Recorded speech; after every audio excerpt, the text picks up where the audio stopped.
मैं रामेश्वर प्रसाद लोधी, शासकीय प्राथमिक शाला कल्याणपुर, विकासखंड राहतगढ़, जिला सागर से। कोविड-19 का जो दौर शुरू हुआ था, तो जैसे ही विद्यालय बंद हुए थे तो सरकार के द्वारा बहुत सारे कार्यक्रम संचालित किए गए। तो उन कार्यक्रमों में डिजी लैब कार्यक्रम, आपका रेडियो कार्यक्रम और आपका टीवी वाला कार्यक्रम। तो डिजी लैब में मोबाइल में जो सामग्री भेजी जाती थी, उसमें हम लोगों ने ग्रुप तैयार किए थे, तो ग्रुपों के माध्यम से बच्चों तक वो सामग्री पहुंच रही थी। दूसरा, रेडियो के माध्यम से भी कुछ बच्चे कार्यक्रम सुन पा रहे थे। कुछ बच्चों के पास रेडियो नहीं था, तो उन बच्चों ने रेडियो की जो एफएम है वो अपने टीवी पर भी खोला, तो टीवी के माध्यम से ही वो रेडियो सुन पा रहे थे और टीवी में भी कुछ कार्यक्रम संचालित हो रहे थे। चूँकि सत्र 2019-20 में हम लोगों ने पुस्तकालय पर बहुत अधिक कार्य किया था। पुस्तकालय को समृद्ध करने के लिए भी अजीम प्रेमजी फाउंडेशन और प्रथम के सहयोग से पुस्तकालय बाल साहित्य बढ़ाया था विद्यालय में, तो एक बच्चों में रुचि और आदत बनी थी पढ़ने की।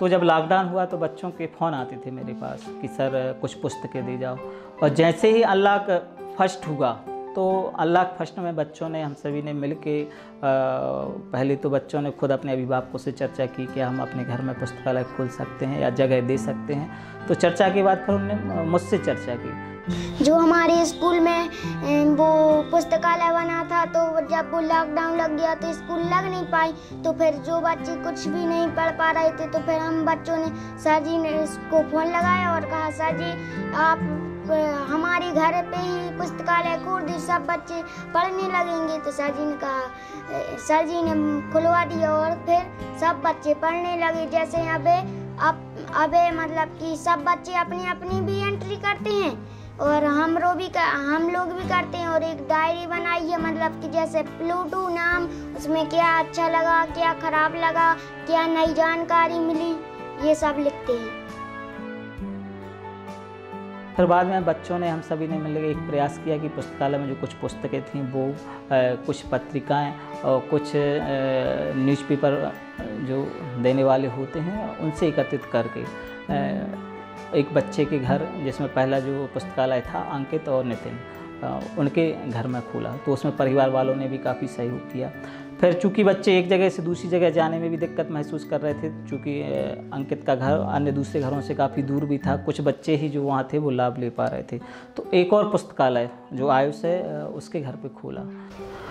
अब जो पुस्तकालय था उस पुस्तकालय आम पुस्तकालय जैसा या अन्य दोनों जैसा नहीं था। हमारे सामने चुनौती थी कि सोशल डिस्टेंस का ध्यान रखा जाए, बच्चे सावधानियां रखें। तो बच्चों से इस संबंध में चर्चा भी की गई।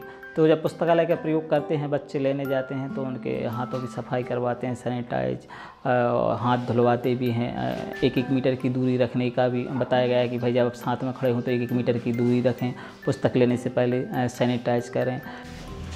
हमारे पुस्तकालय में कम से मुफ्त की किताबें हैं, उनमें नई नई बातें मिलती हैं, तो सब बच्चे सर जी को बताते हैं हमारे कि हमें ये नई जानकारी मिली। सर जी पूछते हैं कि प्रश्न क्या बने, वो प्रश्न बताते हैं हम लोग सर जी को।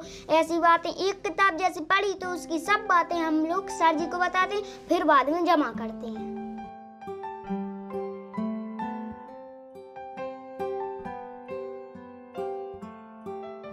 चूँकि ये बदला हुआ समय है और इस समय में बदली हुई चुनौती हैं, उन चुनौतियों को हम शिक्षक को एक अवसर के रूप में लेना पड़ेगा।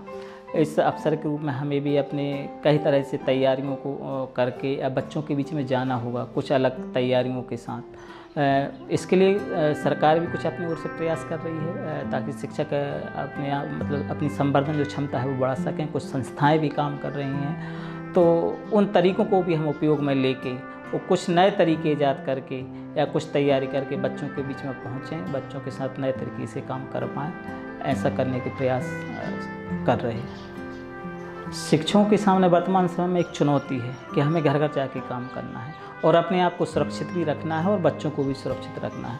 तो एक अच्छी योजना होना अनिवार्य है। यदि हम अच्छी योजना के साथ बच्चों के साथ काम करें, बच्चों में पहुँचें, तो निश्चित ही हम इस संक्रमण के काल में कुछ अच्छा बच्चों के साथ कर पाएंगे।